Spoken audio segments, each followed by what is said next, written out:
In today's interview, we're going to be exploring another critical piece of PSSD research, one that specifically focuses on LGBTQ youth, antidepressants, and lasting sexual dysfunction. I'm joined by Travis Salway, a social epidemiologist, and Yassie Pirani, a therapist and researcher who conducted a powerful study revealing how antidepressant-induced genital numbness is affecting the LGBTQ youth at an alarming rate. This is a conversation about real-world consequences, misunderstood symptoms, and the urgent need for better informed consent. But before we dive into the interview, my guest would like me to share some new groundbreaking data about PSSD. And so a newly released document on the Mad in America website showcases community data gathered by the Iatrogenic Neuroimmune Disease Association. This data from 56 patients uncovers compelling links between PSSD and neuroimmune disorders. The data shows that many sufferers have test results indicative of small fiber neuropathy, neuroinflammation, and gut microbiome dysbiosis. If you're interested in this paper or the work of the INIDA, check out the links in the description to this video.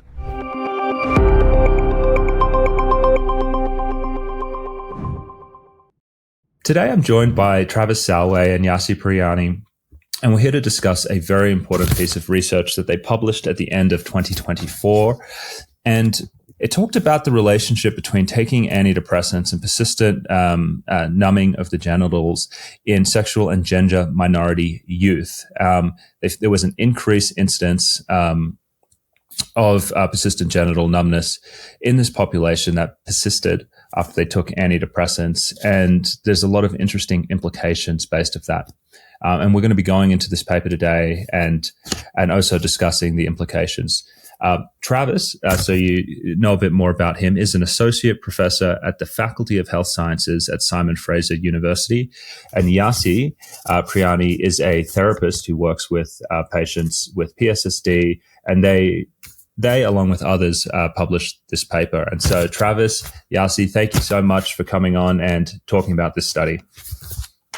Thank you for having us. Yeah. Okay, so I think either of you, whoever wants to jump in and start, perhaps you could talk about why you wanted to do a study like this, specifically looking at this topic.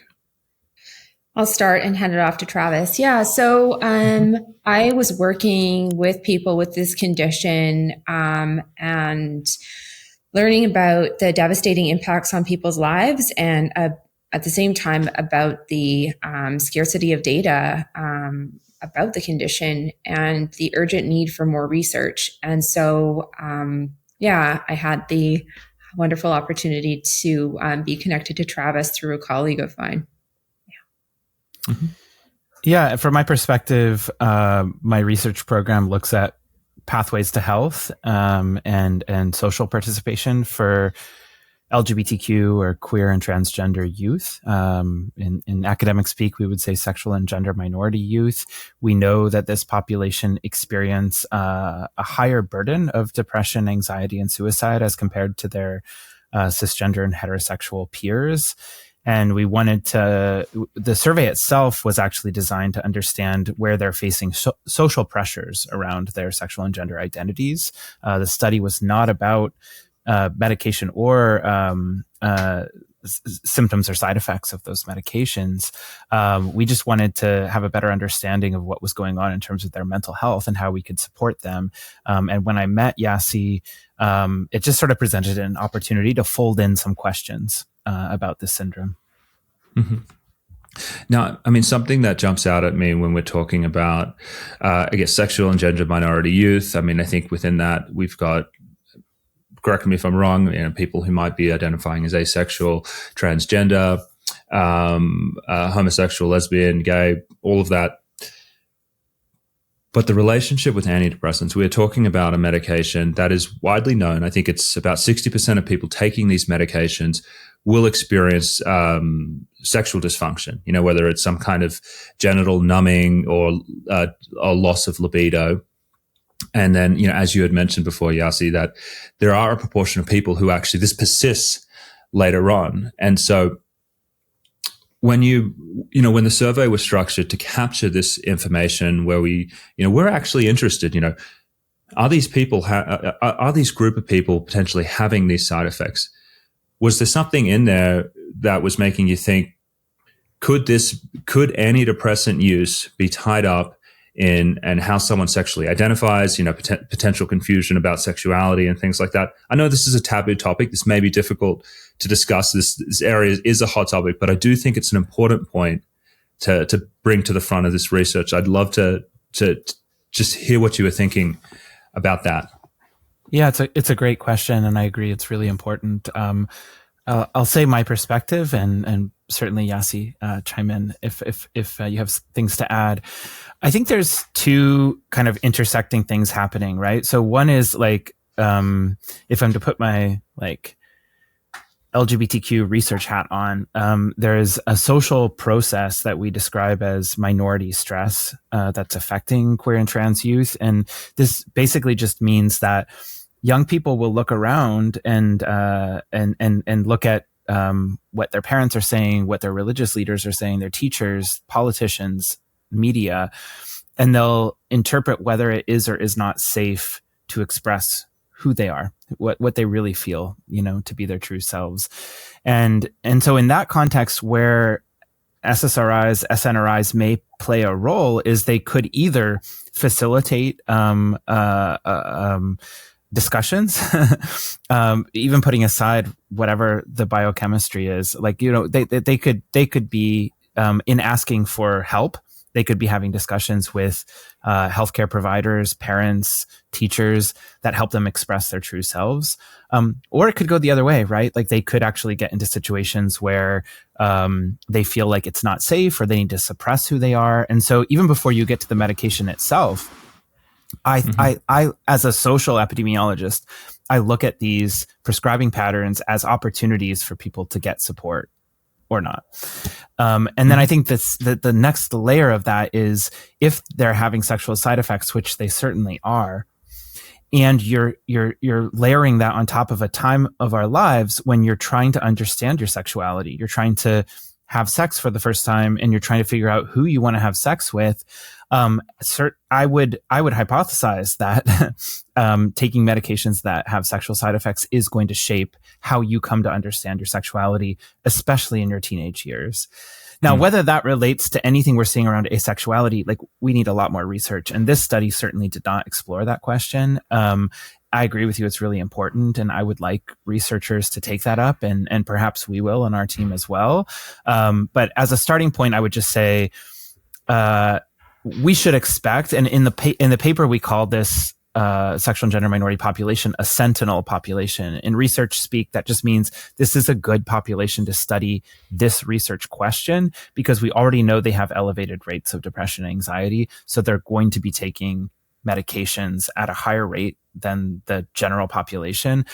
And if we're trying to understand sexual side effects, and in this study we restricted only to people who had sexual experience, right? Because we think that if you haven't had sexual experience, it might be harder to identify something like genital numbness when you're having sex. Like you'd be kind of triangulating, wondering what that's going to be like. And so we think this is a good population to study that question. That probably applies to all of us, regardless of our gender or sexuality. So I guess what I'm hearing is, how would I say this? I think one, I hear what you're saying, definitely in this population and in others. I mean, this is just important to everyone. Sexual dysfunction, no matter how you identify, is something that we need to be measuring. And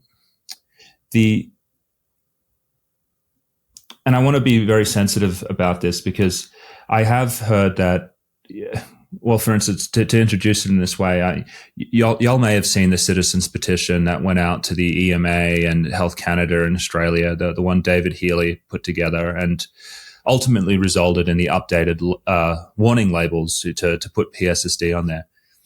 And, there's a section in there that talks about animal studies, which is also kind of concerning, where they talk about in utero exposure to mice and rats, and also exposure to antidepressants in the, I guess, as when you're kind of going through development as like a baby mouse, or an adolescent mouse. And what they found was that there were changes in terms of like mating behavior later on.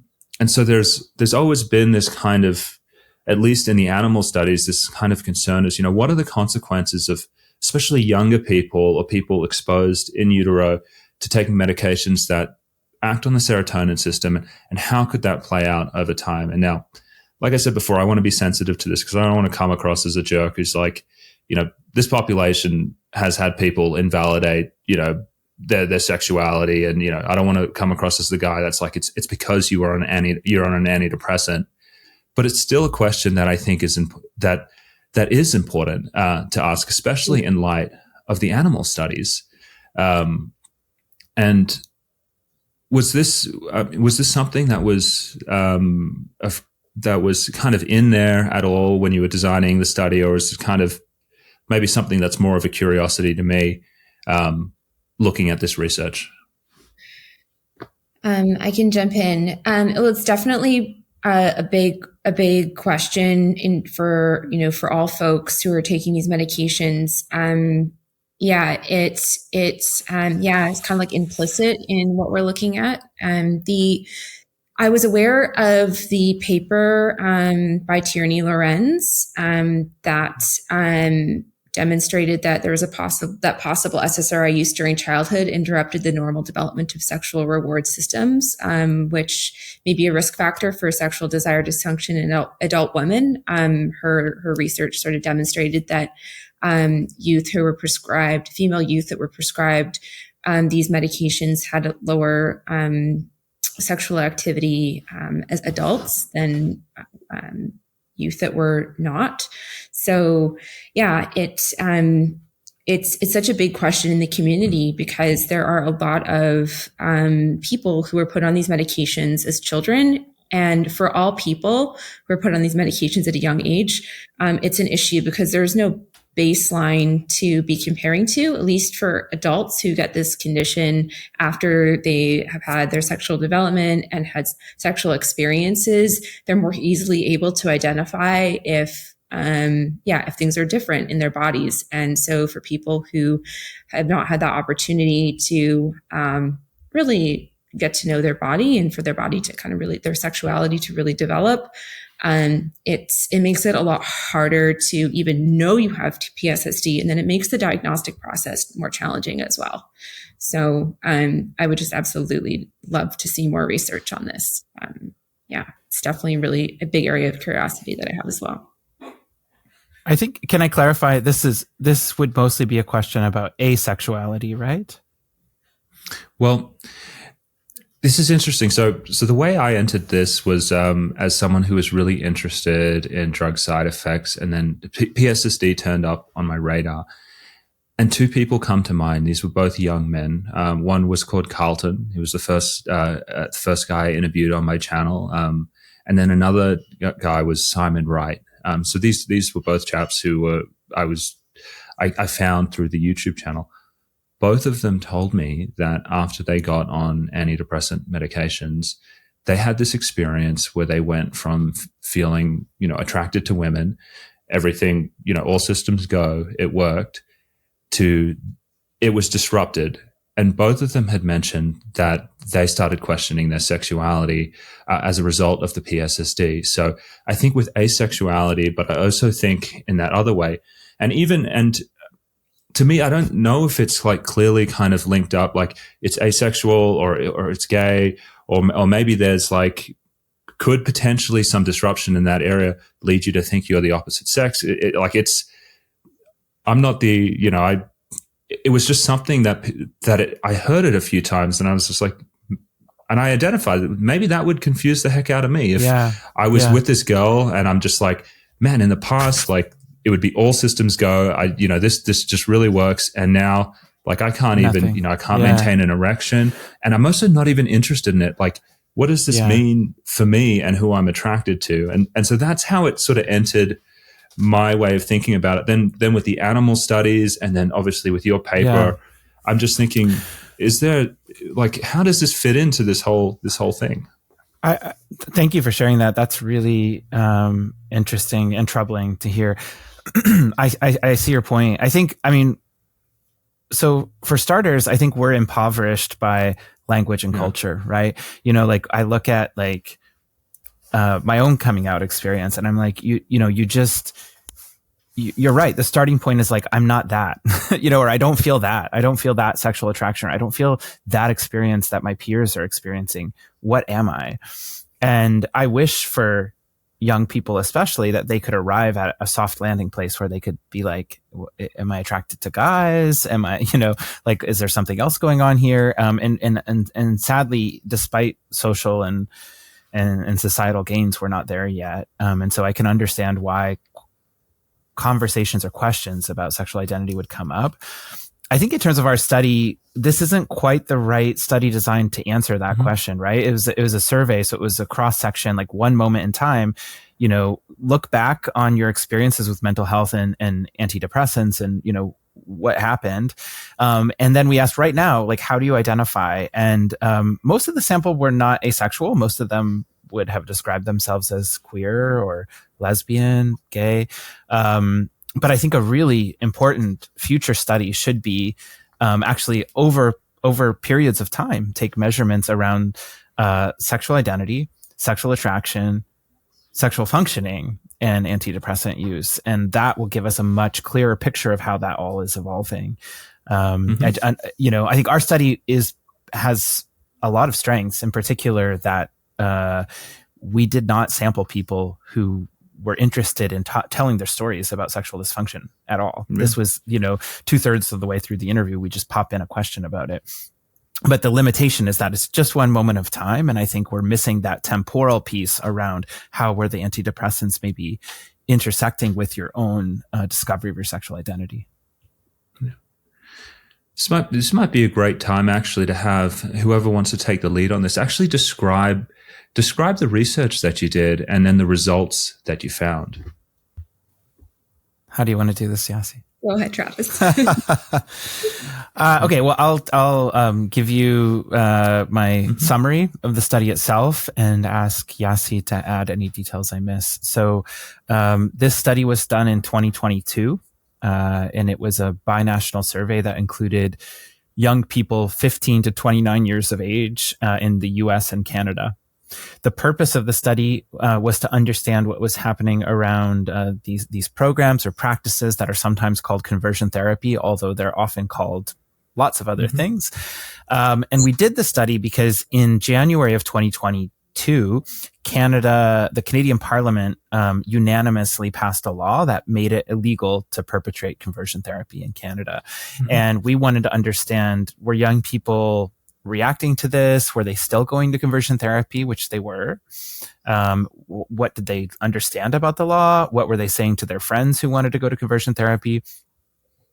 And because I had just had the pleasure of meeting Yassie through a mutual colleague, we started to think as a research team about like, well, what else could be, back to your earlier question, what else could be shaping their understanding of sexuality? So conversion therapy is a very specific and overt form of directing someone's sexual expression and identity, right? It's saying like, it's casting doubt upon the idea that you might be gay.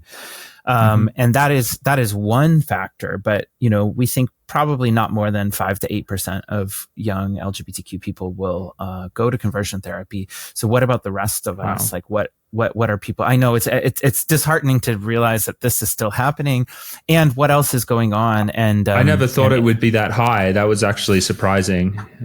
Yeah. It's higher. It's higher in the US. So I think in Canada, we still see these practices showing up. They're just not as well advertised. They're not as accessible. But yeah, our team published a systematic review 2 years ago that looked at variations in the prevalence of conversion therapy globally, and it averaged to 8%.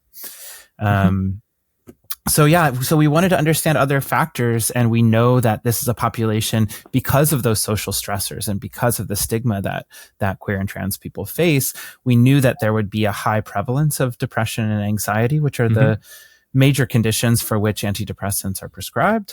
And so we embedded questions that maybe Yassie will talk about. We asked about, were you ever prescribed antidepressants? But then as a comparator group, we asked, were you prescribed sedatives and other psychiatric medications? And irrespective of which medication they had started, we then asked, did you experience any of these symptoms? We had a long list. And then we asked, did you stop taking the medication, and did the symptoms persist? And that enabled us to compare people who had taken antidepressants versus people and stopped versus people who had taken, say, sedatives and stopped, which would be a class of medication for which we would not expect the cardinal symptom of PSSD, which is genital numbness. And I'll let Yassie jump in before I tell you about the results. Sure. I'll just add the one other strength of the study. I mean, I've already kind of highlighted that it was not a study about PSSD. The other strength is that the total sample was 10,000 young people, which is a much larger sample than you'll find in clinical studies, right? Like it's really quite a large and broad sample, and that enabled us to get to a sizable number, a few thousand young people who had taken psychiatric medication. And yeah, thanks so much for that, Travis. Appreciate that. One interesting thing, our question, we know that, a lot of folks answering the survey questions may not know which antidepressant exactly they were on. There's also so many, SSRIs, SNRIs, et cetera. So we asked generally about antidepressants. However, we know that only about 82% of antidepressant prescriptions are actually the SSRI and SNRI tricyclic class. Mm-hmm. So this number that we have is also, so our data showed us that 13% of the respondents reported experiencing genital numbness after stopping SSRI. And that is the people who used antidepressants were not filtering for the class of drugs of antidepressants that actually are associated with the symptoms. So in reality, if you were controlling for like Wellbutrin and the other MAOIs, et cetera, all the other antidepressants, the number could be higher. Mm-hmm. And so just a few things that I want to ask about. Roughly what percentage of the population had been prescribed antidepressants in the past? I have to do a little bit of back of the envelope math here. In our analytic sample, but our analytic sample were people who had ever taken any psychiatric medication. Give me 1 minute, okay? Yeah, we had interesting results we asked actually a whole bunch of the PSSD symptoms, but in the peer review process, we learned that kind of just focusing on the genital numbness in particular would be the most advantageous in terms of, getting through peer review, because a lot of the other symptoms with PSSD are associated with depression, and they're easier to confuse with or misdiagnose as a mental health concern. But the genital numbness is unequivocally not depression or not OCD or anxiety or one of the other symptoms. It was 1/3 of the total sample have been prescribed antidepressants. And so to the extent that sample is representative, and it may not be, that's it's interesting, because I know when we talk about, I can speak to US statistics, and I know the latest one from 2018 was 13.2% of the population had been on these medications in I think it was in the last year. So we're not really apples to apples here. But if that was, kind of, I guess I wonder just how much higher the rate of antidepressant use really is in that population. So that tracks, and that's why I said sentinel population earlier. So we know the prevalence of depression and anxiety among queer and trans youth is 2 to 3 times greater than the prevalence among cisgender and heterosexual youth. So 33% is, back of envelope, roughly 3 times greater than the prevalence estimate you're citing. Okay. Now, you mentioned something that was very interesting, was that, and I think I saw odds ratios in the paper. Now, to look at the rate of persistent genital numbness afterwards, I imagine you got the group who were on SSRIs or SNRI type medications who had experienced persistent genital numbness afterwards, and then you compared them to, like you said, maybe sedatives or antidepressant medications not known to have this side effect. Maybe you can correct me. That's how I imagined you would have done that calculation. Was that the way it was done? Yeah, so we used multivariable regression, so that controlled for other medication use. So that odds ratio of 14.2 is telling us that the odds, which in this case, we're getting pretty close to saying the risk or prevalence of that cardinal symptom of genital numbness was 14 times greater in those who used antidepressants and stopped versus those who did not. That's controlling for sedative use. That's controlling for antipsychotic use. It's also controlling for age, severity of depression. What am I missing? Yassie, sex assigned at birth, and history of having received gender affirming hormonal treatment. Because we do have a lot of the participants are transgender. Do you have an incidence of how frequently that happened in your sample as well?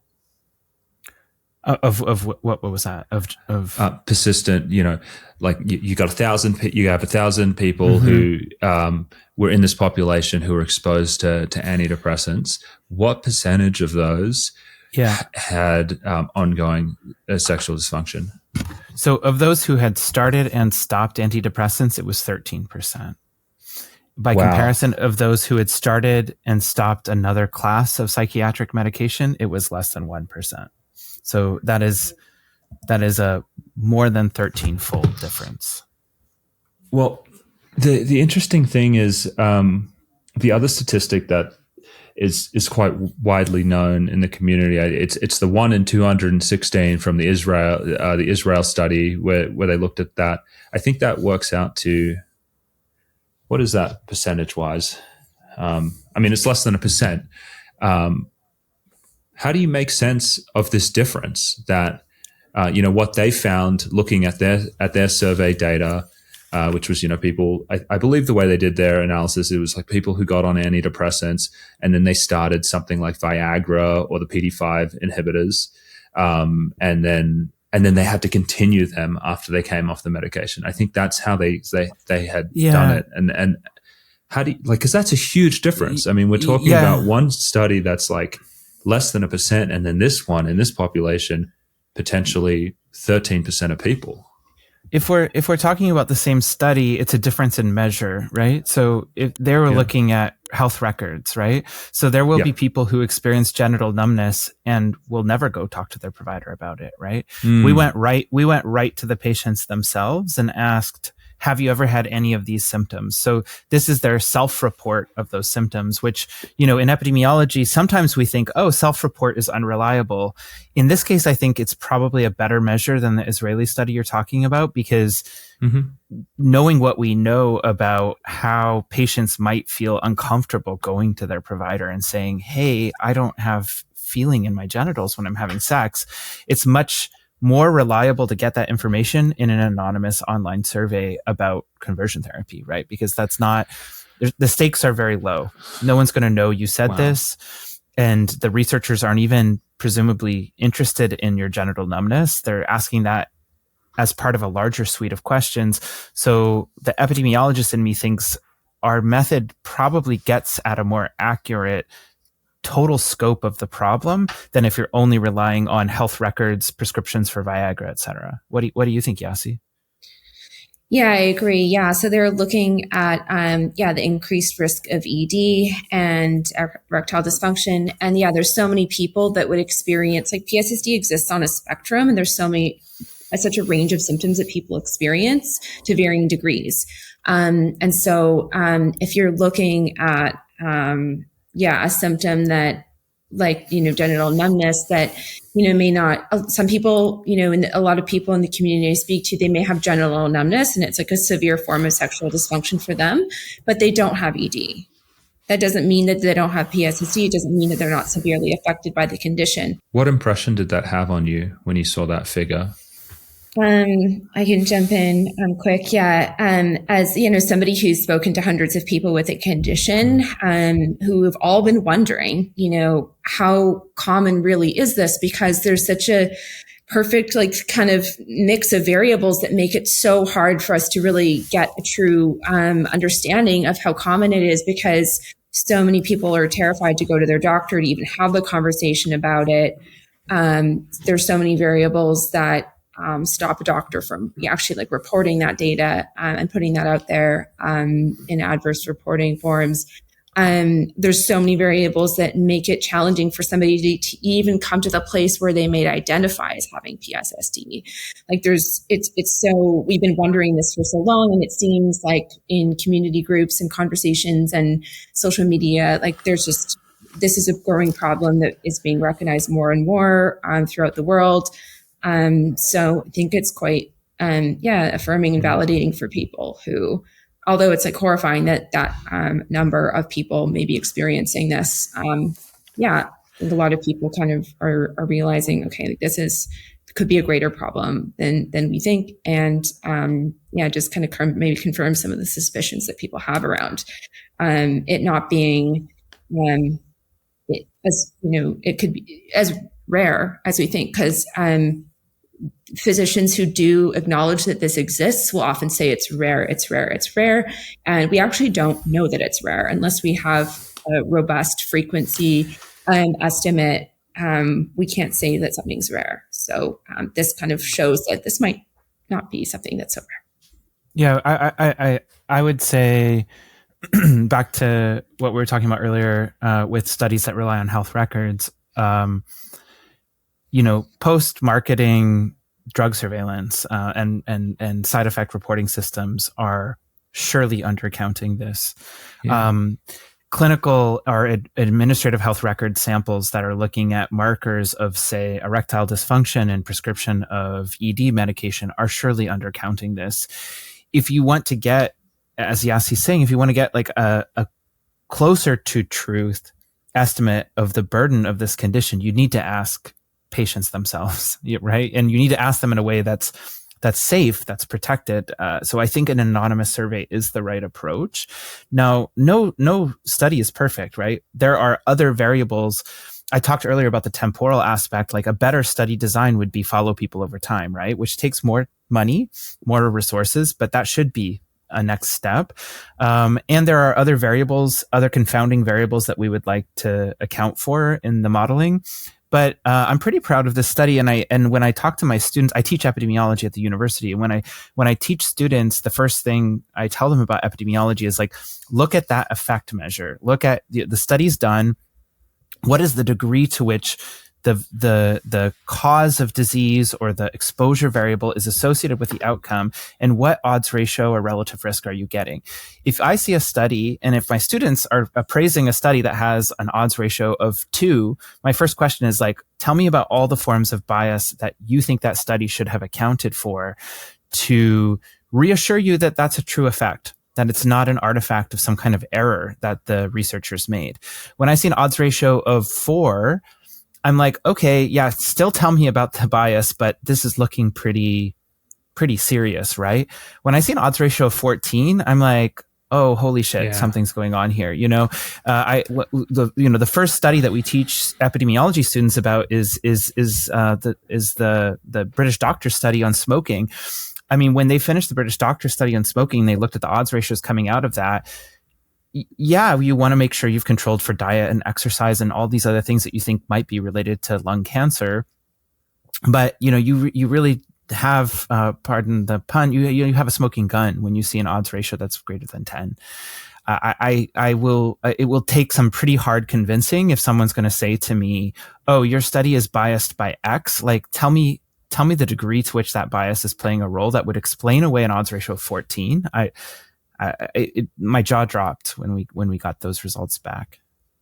Yeah, jaw dropped is right, because this is to the extent that this population may mirror what's happening in the general population. It's shocking because like you said, we have And if we just talk about the population studied here, I mean, we're looking at a group of people, 33% of them get put on antidepressant medications.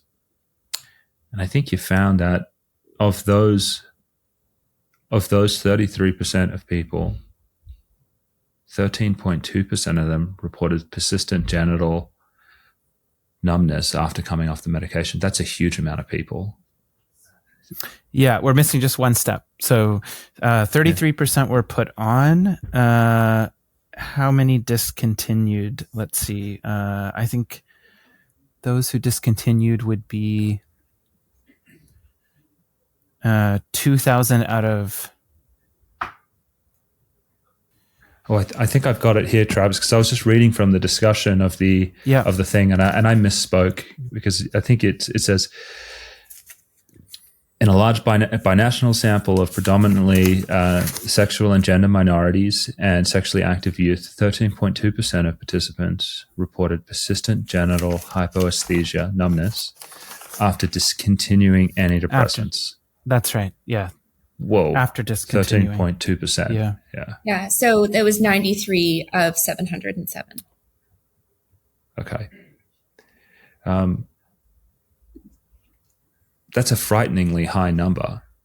Yeah, and I think another important factor to highlight here is the age of the sample, right? So, the average age was 20. So you're talking about, half of the people that we're studying are teenagers when this is happening. It's a time in their life when they deserve to explore and understand their sexuality. So that's what really weighs on me when I think about the results, is that, we're talking about a very young population. And Travis, as someone in that population, how did this make you feel? Because I feel like people aren't told about these risks. And when you have something like this, that's prevalent, I mean, potentially some persistent sexual problems, I mean, does that hit in any way, way to you? When you think about informed consent, when you think about the way the medications are used, and when you see a percentage that high? Yeah. So it does. It distresses me a lot, because when I think about what I know from research and personal experience of coming out, the first thing you need when you come to understand your sexuality as not being heterosexual is someone that you can talk to who can hear you out and hear about all of the fears and stress that you're juggling, and help you find a path towards self-acceptance and feeling like you're at peace with yourself. That is a phase during which you're vulnerable to both going to conversion therapy, which we know has disastrous effects on your self-worth and mental health, or getting prescribed a medication because a prescriber doesn't know how to have that conversation. So, like, when we embed the issue of proper informed consent in the larger context of prescribers, including physicians, who aren't prepared to have conversations with young people who are coming out and discovering their sexuality, that's a huge risk, right? That's a risk for a heterosexual teenager, but it's an even bigger risk for someone who's coming to understand their sexuality as being gay or lesbian or queer, bisexual. Because if the prescriber is like, you're distressed, my read on this is that you have anxiety, I don't know how to help you navigate a homophobic world, but I can give you this script. That's a problem with our healthcare system. Our problem has failed that young person, because actually the path forward should be, let's get you to a more affirming environment. Let's get you to a space where people can see you for who you are and tell you you are whole and you are complete. And I worry a lot about a young person who is coming out and gets handed a prescription when what they actually wanted was to be heard and understood for who they were. A prescription, and what it looks like, where potentially 13.2% of them may have some enduring sexual dysfunction even after coming off, and we don't. And I couldn't find in this paper that you asked how long it lasted for, but that is a question. Like, how long did this go for? Yeah. Maybe Yassie can comment on that from your clinical experience. Yeah. I wish that's something that we had data on. I've spoken to people who've had this for decades. The oldest person I've spoken to with this condition is 66 years old and had it for 33 years. I've talked to multiple people who've had it for decades. So for some people, it does seem to resolve with time. Absolutely. And we need to maintain hope that everybody can get better. However, the honest truth is that this doesn't resolve. It doesn't get better. It's not reversible for a large number of people. And it's, highly concerning.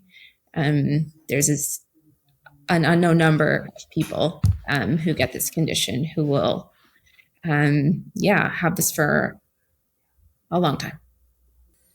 I mean, if there was a condition out there where it was just, it's like a third of us, we're going to get, statistically, a third of us, we're going to get exposed to one of these medications, and maybe 13% of that group of people are going to end up with a potentially long-lasting problem, a serious disability that would affect you. You'd think, that's like a public emergency. To me, when I think about just the magnitude of that, are y'all feeling similar to me, or that's how it hits me? Maybe you guys have some different context. Yeah, absolutely. It's so troubling that in so much of the world, these medications, they're the first line of treatment when somebody, we're socialized in our culture to go to our doctor when you're experiencing distress. And so people do that. And then in a lot of the global north, for example, that is a first line of treatment. So doctors present them to people as a solution rather than one of several options. Appointments are rushed, leaving little room for discussion and not enough time to explore alternatives. Patients don't feel supported a lot of the time to ask questions or to decline. And then there's not an acknowledgement of these systemic barriers. Governments don't take measures to make therapy or other options more financially accessible. So people aren't really exercising really full, true, informed consent if they really truly feel like SSRIs are their only option. They're not given other realistic options and non-medication treatment. So it is. Yeah, it's deeply, deeply, deeply concerning that this is happening. Yeah, I think about it. I'm trained in social work and social epidemiology, so I think of everything in context. And when I'm teaching in my course, the students pick a topic that they care about, and they look at epidemiological research that responds to that topic. And a sizable number, maybe a third or more, pick depression or anxiety, which is a reminder that they are feeling very anxious and they are feeling sad and disconnected. And at some point in the course, usually around week 8 or 9, they need to draw a diagram. It's a causal diagram that we use in epidemiology to come up with the models, like the model that we used in this paper, which is what else is contributing to your outcome? What else is going on? And students will often, not even having studied this, assert serotonin theory. They will assert that there's something imbalanced in the brains of people who are suffering from loneliness, depression, disconnection, anxiety. And then I have to ask them, well, what else is true? What else is going on for people who are experiencing this? And it takes some work for these, these university students to start to piece together that there are other social factors. If we just talk about sexual and gender minorities, there is the fact that we have political leaders who say that trans people don't exist. That is a social stressor that, sure enough, is going to make you feel worried about your future and hopeless about what's going on. And so we have to acknowledge that as a cause of whatever is going on in the lives of people who are getting prescribed these medications.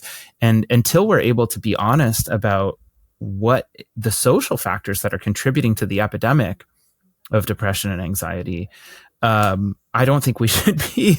I think we should be serious about the risks of these drugs, and we should say, before you even talk to your prescriber about going on these drugs, can you talk to your family and friends about what other supports could exist in your life? Because I think there have to be other solutions for people beyond medication. Yeah, I'd love to ask y'all about the public reception to this. What has it been like for you interfacing with news or maybe other organizations out there that represent these populations, or just people who have been interested in your work? What has that been like? Go ahead, Yassie. Yeah, I can speak briefly. Yeah, it's been really amazing to have this data to present. It is yeah, it's been really awesome to have some interest from media, from journalists. We've we've had the data mentioned on national news here in Canada. In the New York Times did a piece on PSSD and mentioned this research. So it's exciting that it's a tool for some of for awareness to be raised about this issue. I've come to learn that there's advocates in Europe that are presenting this data to the MHRA, which is the UK's kind of version of the FDA. So both as a public education tool, as a tool for educating healthcare professionals, Travis and I have had the opportunity to present to the BC Centre of Disease Control and have other opportunities kind of to be educating healthcare professionals as well. It's been really wonderful, and hopefully will be generate further curiosity amongst the research and public health professionals to inquire further. Yeah, I'll just add. I'm really new to this area of research. This is really I'm really stretching far here, and I wouldn't do it without Yassie, who is the actual expert in this. But it does make me uniquely positioned as a messenger. People don't think of me, because my training is in social work and epidemiology. They don't think about me as someone doing anything related to pharmacology, and I don't. And so it means that I reach people who would not be looking for this information. And I think I see two reactions. One is people are surprised. They're confused why they haven't heard about this before, and it really parallels your reaction when I told you about the prevalence of conversion therapy. When as long as I've been doing conversion therapy research, people are shocked when I tell them that conversion therapy is still happening in Canada, and my response is, well, I'm not surprised you didn't know, because there's political and economic forces that don't want you to know. And the people who've suffered through it are actually so hurt and ashamed by what has happened that they're not talking about it a lot. So I understand why there's a lot of silence around this topic. The other reaction, Yassie mentioned, we went to a meeting with physicians and nurses who work in sexual health at our provincial public health agency just a couple of weeks ago. And I saw in their faces, they were quite disturbed. They sat with us for over an hour and asked very earnest questions about what they should do to support patients. And my read on it was actually moral distress. I think they're in, particularly prescribers are in a very difficult position. They have been told that this is a tool in their toolkit that they should be using to support their patient population, but they haven't been given all the information. And when you were presenting to them, Yassie, I was watching their faces, and my read on it was that they were suddenly very worried, because they're implicated in a problem that's not of their making, but they have to be part of the solution and the way out of it, right? And that's a very uncomfortable place to be. I don't envy prescribers who are now going to have to reconcile with like this power that they have and the risks that they might be contributing to. But I'm very grateful, particularly to Yassie, for the public education that's happening, and also to you, Dr. Josef. I think I've followed your videos, and I think like the more people who can hear this message, the closer we can get to a solution around correcting some of the harms of the prescribing patterns. The statistics coming out of this paper, I mean, to me, and I think for anyone really reading into what this says is they're so concerning. Did you ever feel like people just didn't believe you when you presented to them, whether it was in peer review or whether it was in other places, and they were just like, these guys have botched this work, they have an agenda, they have an angle, did you ever get this feeling like there's no way this data could be correct?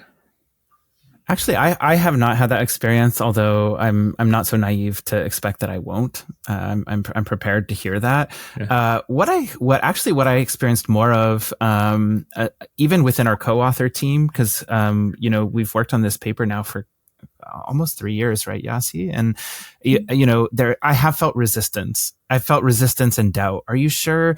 Because we've been told that these medications are so good for us and are so needed, and I think we need space for multiple truths, right? Like the medications could do some good and they could do harm, and I think I felt that resistance around us, but not outright dismissal. What about you, Yassie?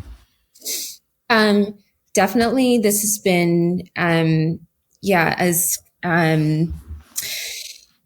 in these spaces, this research is definitely sort of used as a tool to kind of combat. It's been used as a tool to kind of combat that ever-present dismissal and minimization when speaking out about this. So I'm so grateful for that. But yeah, in speaking about this, even if people aren't arguing with the data, then there's often other questions around like, don't antidepressants, save lives and like prevent suicides and all these other things. So then there's actually a lot of other kind of peripheral education that comes into play around combating the misinformation around the efficacy of the medication and the concerns, the safety concerns that are related to the black box warnings around suicide, et cetera. So, it's even, when people, will take in the information from this study, it's just one of like various pieces of research that are part of the overall picture of, looking at, how much sense it really makes to be prescribing these medications as a first-line treatment. Yeah. So as we wrap up today, I want to get your thoughts on what do you really want people to take away from this paper? So, after you did the study, you wrote it up, you've completed your research, what are the most important things that you would want the public to understand about what you found? I think kind of like for me, one of the biggest takeaways is just, the possibility, of these risks and having that more widely known so that people can exercise informed consent. Informed consent is just such a issue for people who've been hurt by this. Nobody I've spoken to in this community received informed consent about these risks. So, that's hopefully it's a tool to, contribute to better informed consent practices. And also a tool for, I would really hope to see policy change, such that people are able to, access other options to support their mental health and, contribute to the conversation, so much in our system. We're like pathologizing normal responses to social determinants of health and different systems of oppression that are creating stressors for people instead of putting it all on the person's brain as the cause, looking at other factors that could be contributing to the depression, as well as other options that we could be changing in society to reduce stress and pressure and the conditions whereby people are going to access these medications in the first place for treatment. Mm-hmm. Yeah, I'll just say I agree with underscore everything Yassie just said in terms of patient education and provider involvement in more intentional informed consent. On the research end, I heard Yassie say earlier, and I've heard this in other contexts as well, that like when epidemiology or when large scale quantitative research like our study are done well, what they offer to people with living experience of conditions like PSSD is like some validation in that, like what they're experiencing is real, what they're experiencing is actually happening on a wide scale. It's not just them; they're not alone. So I think that's really powerful. But I also think about how, it was like a very unique turn of events that brought Yassie and I together. I wouldn't have known about this or worked on this if I had stayed in my own silo of research. And I think we do have a siloing problem in health research where everyone stays in their lane and they work on their own issue. But actually, to make studies like this happen, like the survey we did and the analysts and the people who worked on the study, none of them were funded to do PSSD work, right? And so I think we actually need to find models for moving out of our silos and working collaboratively so that large-scale surveys can answer multiple questions. And this is a problem with our funders, and this is a problem with our researchers, right? We have to find new and creative solutions for bringing different spheres together. To me, that is one of the most amazing things about the research that you and Yassie undertook, is that I don't think it could be faulted as being biased in the way that other surveys are when they target people who have had the problem. Like you said, this is not run by a team that was, really focused on PSSD, not targeted towards a community that had said that they were having these problems. It makes for very compelling and very important research. On that note, I'm just going to say thank you so much for your contribution to a topic that I care deeply about. And thank you so much. Thanks for having us. If today's conversation left you wondering whether PSSD is a real condition, you need to hear what urologist Dr. Ahad Warach has uncovered. In this video, he reveals cutting-edge research which finally exposes the physical toll of this condition.